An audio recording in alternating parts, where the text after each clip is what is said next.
ஸ்ரீமத் வேதமார்க்க பிரதிஷ்டாபனாச்சாரி உபய வேதாந்தாச்சாரியராய் ஸ்ரீமத் பரமஹம்ச பரிவிராஜகாச்சாரியராய் எழுந்தருளியிருக்கும் நம் எதுகிரி எதிராஜ நாராயண ராமானுஜர் சுவாமியுடைய பரம கிருபையாலே நாம் எல்லோரும் பகவத் பாகவத ஆச்சாரிய அனுபவத்தை குறைவில்லாமல் கொண்டு வருகிறோம். இந்த மாநகரத்திலே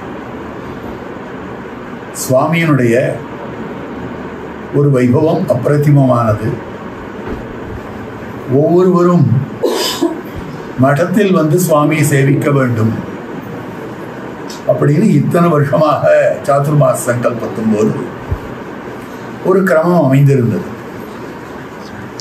இந்த வருஷம் சுவாமி தாமே ஒவ்வொரு கிரகத்துக்கும் எழுந்தருளி சேவை சாதிக்கிறார் அப்படின்றது நல்லா தெரியும். அப்படி சேவை சாதிக்கிற போது விஷ்ணு சஹஸ்ரநாம பாராயணம் அமைய வேண்டும். ஏன் ஸ்ரீராமாயணத்தில் சுந்தரகாண்ட சர்க்க பாராயணம் ஒவ்வொருத்தர் புஸ்தகத்தை வச்சுட்டு படிங்கோ சொல்லக்கூடாதா? ஸ்ரீராமாயணத்துக்கு பொருத்தம் இல்லை இது. ஏன் அப்படின்னு கேட்டா, குசலவர்களை தன்னிருப்பிடம் வரவழைத்து ராமபிரான் ஸ்ரீராமாயணத்தை கேட்டான். அப்ப சுவாமி நம்ம எல்லாம் அங்க வரவழைத்து ராமாயண பாராயணம் பண்ண சொல்லணும்.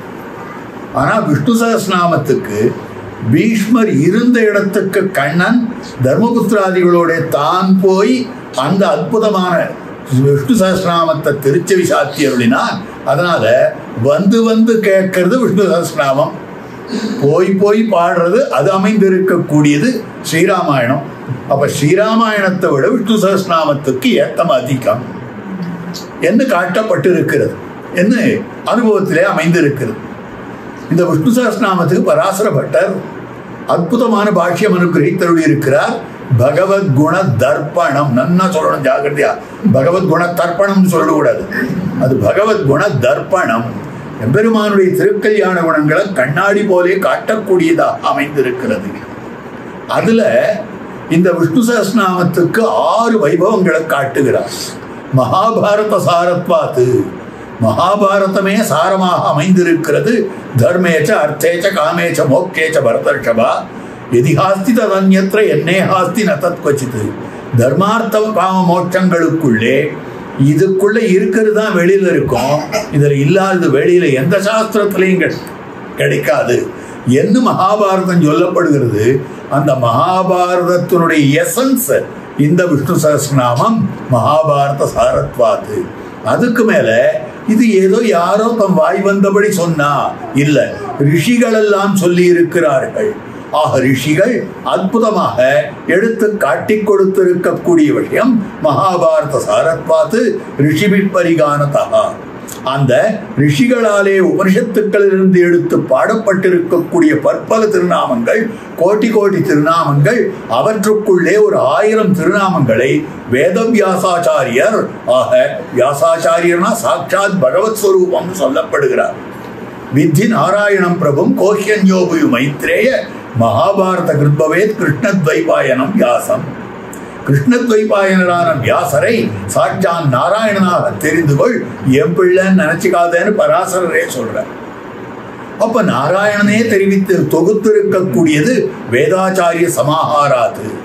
அதுக்கு மேல இன்னொரு விஷயம், ஒரு ஆச்சாரியனுக்கு இதை பீஷ்மர் தாம் தெரிவித்தார். அதுக்கு என்ன பெருமை என்னால், பீஷ்மோத்கிருஷ்ட மதத்வதா. ஒரு ஆச்சாரியருக்கு 1000 அர்த்தம் தெரியும், லட்சம் அர்த்தம் தெரியும். ஆனா சிஷ்யர்களுக்கு எது தஞ்சம்னா, ஆச்சாரியன் எது ஒசந்த அர்த்தம்னு நினைக்கிறாரோ, ஆச்சாரியன் தமது திருவுள்ளத்தாலே எந்த அர்த்தத்தை உயர்ந்ததுன்னு நினைக்கிறாரோ அந்த அர்த்தத்தை தான் சிஷ்யன் தான் ஏற்கும்படியாக அமைந்திருக்கிறது. அதனாலதான் தர்மபுத்திரர் கேட்கிறார், கோ தர்ம சர்வ தர்மானாம் பவத பரமோமதா. தாத்தா, தேவரீருடைய திருவுள்ளத்தாலே எந்த தர்மம் வசந்ததோ அதை சொல்லுவீராகா என்று தெரிவிக்கிற போது பீஷ்மர் காட்டக்கூடிய விஷயம் சகஸ்ரநாமத்தையும் சொல்லி அந்த சகஸ்ரநாமத்துக்கு விஷயமாயிருக்கக்கூடிய கண்ணனை கையிலே காட்டி, ஏஷமே சர்வதர்மானாம் தர்மஹா அதிகதமோமதா, இவன் தான் தர்மங்களை காட்டிலும் தர்மமாயிருக்கிறான் அப்படின்னு பீஷ்மோத்கிருஷ்ட மதத்வதா.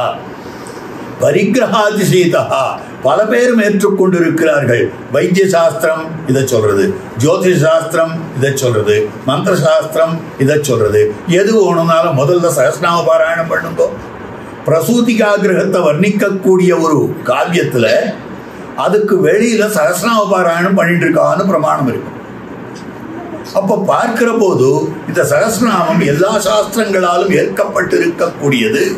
கீதாத்யைகார்த்த தஸ்சனஹா, பகவத்கீதை முதலான சாஸ்திரங்களுக்கு என்னென்ன அர்த்தம் உண்டோ அத்தனை அர்த்தமும் இந்த சகஸ்ரநாமத்தில் காணப்படுகிறது. சகஸ்ரநாம்னாம் அத்தியாய உபாதேயதமோ மதா, ஏற்றுக்கொள்ளக்கூடிய விஷயங்களுக்குள்ளே மிகவும் ஏற்றுக்கொள்ளக்கூடியதாக அமைந்திருக்கிறது காட்டப்படுகிறது. இதுக்குன்னு தனிப்பட்ட பல ஸ்ருதி சொல்லப்பட்டிருக்கிறது. எத்தனை பலன்கள்! வேதாந்த கோ பிராமண சியாத்து, பிராமணனுக்கு வேதாந்த ஞானம் தான் வேண்டும். வேதாந்த கோ பிராமண சியாத்து, க்ஷத்ரியோ விஜயி பவேத், வைஷ்யோதன சம்ருத்த சியாத்து, சூத்ர சுகமவாப்னியாத், தர்மார்த்தி பிராப்னியாத் தர்மம், அர்த்தார்த்தி சார்த்தமாப்னியாத், மொத்தம் வரிசையா வரும். அப்ப இந்த சகஸ்ரநாமம் கொடுக்காதது எது? எல்லாவற்றையும் சகஸ்ரநாமம் கொடுக்கக்கூடியதாக தாம் அமைந்திருக்கிறது. அந்த பாராயணம் கிருஹே கிருஹே நடக்க வேண்டும் என்று ஸ்ரீ சுவாமி திருவுள்ளம் பத்தி தாமே எழுந்தருளி நடத்தி வைக்கிறார் என்னால் இது ராமானுஜருடைய கருணையை விட மிக்கதாக அமைந்திருக்கிறது. ஒரு இடத்துல விண்ணப்பம் பண்ணினேன், அதை சொல்லி முடிச்சு விடுறேன். அதாவது நாராயணனான எம்பெருமான் இந்த உலகத்தை சிருஷ்டிச்சான், நமக்கெல்லாம் உடம்ப கொடுத்தான், சாஸ்திரத்தை கொடுத்தான். அந்த சாஸ்திரத்தை பின்பற்றி நாம அவனை அடைந்து வாழும்படியாக பண்ணுவதற்கு வழிகாட்டி கொடுத்தான். காருண்யம் இருக்கிறது, கருணை இருக்கிறது. அந்த நாராயண கருணையை விட ராமானுஜருடைய கருணை அபரிமிதமாக அமைந்திருக்கிறது. ஏனென்றால் ஆசையுடையோர்க்கெல்லாம் ஆரியர்கள் கூறும் என்று இந்த மந்திரத்தையோ அர்த்தத்தையோ மோட்சத்துக்கு போகும்படியான வழியையோ இன்னார்தான் பின்பற்றலாம், இன்னார் பின்பற்றக்கூடாது என்று இல்லாமல் எல்லோருக்கும் ஒரு சிறந்த வழியை காட்டி கொடுத்தவர் ராமானுஜர். காரேயி கருணை ராமானுஜான் சொல்லப்படுகிறார். அப்படிப்பட்ட ராமானுஜருடைய கருணையை விட தத்துவபரமான கிரந்தங்களை எடுத்து தத்துவபரமாகவே அற்புதமாக வியாக்கியானம் பண்ணி ஆத்மாவுக்கு ஞானத்துக்கு ஒரு தெளிவை பிறப்பித்தவர் இருக்கக்கூடியவர்.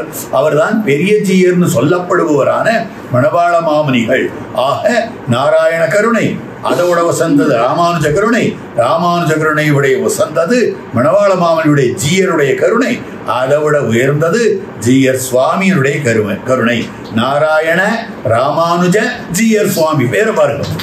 நாராயண ராமானுஜ ஜீயர் சுவாமின்னு வருகிறபடியாலே சுவாமியினுடைய காருண்யம். எந்த இடத்துல எந்த சுவாமி இந்த மாதிரியாக ஆசையோடு ஒரு கிரகத்துக்கு எழுந்தழுவார்னா கிடையாது. நம்ம பார்க்கிறோம், ஆசையத்து இமாச்சலம் இருக்கிற வாழை பாருங்க, சுவாமிகளை பாருங்க. நம்ம சுவாமியை போல சுவாமியே கிடையாது. சுவாமின்னா சுவாமிதான், சுவாமிதான், சுவாமிதான். சுவாமிக்கு பல்லாண்டு பாடுவோம்.